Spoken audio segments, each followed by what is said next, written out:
Hey there, welcome to DidgieTalks. Today I wanted to make a short video to share with you how PUBG killed my OLED TV.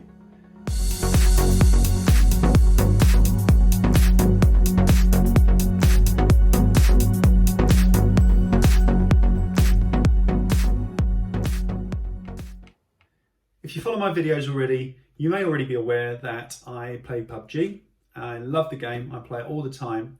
So naturally, I wanted to get the best out of playing that game. So I hooked up my Xbox One X to my 65-inch OLED TV in order to get the 4K resolution, in order to get HDR, and in order to get 60Hz refresh rate. So I was playing long hours of run and gun fun on my OLED TV with PUBG. The hardcore gamers amongst you might already be screaming that this is a problem. So for first-person shooters where reaction time and speed is everything, you may argue that the best way to get performance out of your Xbox One X is to hook it directly up to a LCD gaming monitor, something that can really make the most of the GPU by running those super fast refresh rates, those super fast frame rates, and all those other things that a GPU can do to a direct gaming monitor. And you'll probably be right. However, if you forked out a fortune on an OLED TV, you want to use it for more than just TVs and movies and YouTube. So naturally, you're going to hook up your games console to it. And this is the however, and it's a really big and expensive however.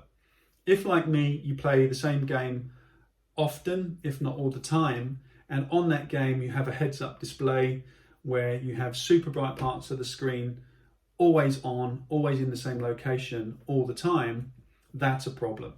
That causes burn-in. So, what is burn-in?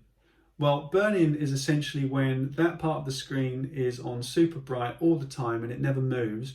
It wears out the pixels at a faster rate than the rest of the pixels on the screen that are doing lots of things, and they're often dimmer and different colours.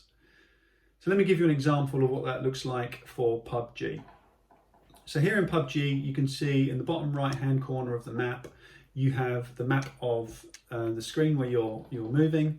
You have an image in the middle, which is you, essentially.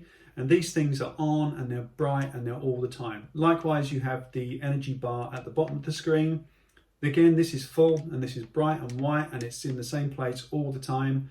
And you have very often, for example, in PUBG on the left-hand corner, bottom corner, you have your team players. If you're playing squad games all the time, then this is where you'll have the names of each of your squad players. These things are on the screen all the time. They're always very bright, and they're always in exactly the same location. On some OLED screens, it will move them around a little bit to try and resist burn-in, but the center part of that is going to always be on, always be bright. Here's a color cycle, and to show you what it looks like when pixels wear out on an OLED screen.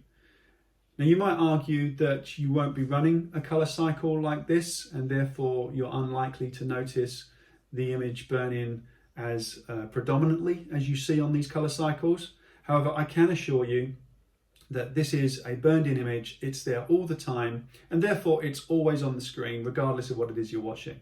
So it's always showing up, it's always drawing my attention and basically detracting from the enjoyment of whatever else it is I'm watching. Something that's really important to know is that this is not covered by warranty.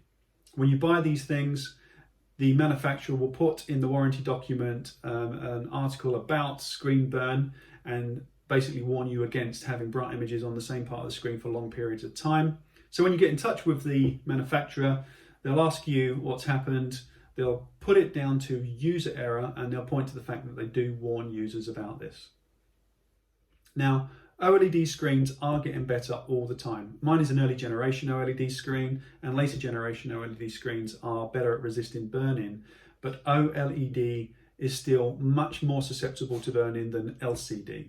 So if, like me, you play the same games over and over and you have parts of the screen that are bright all the time, my recommendation is don't do them on an OLED screen. Long story short, OLED screens burn in much easier than LCD screens. They are more expensive. So if you are doing those things, you really need to keep that in mind and do your best not to have those bright images on the same part of the screen all the time. I hope this video has been informative.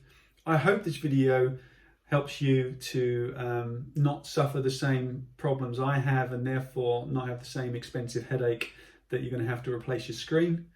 If this video has been informative, please remember to share it. Please remember to subscribe. Please remember to like it. I really appreciate those likes. And click the bell on the like so that you get notified of my videos as I release them. I hope that's been useful to you. If it has, please let me know. And thanks for watching. Until next time, take care.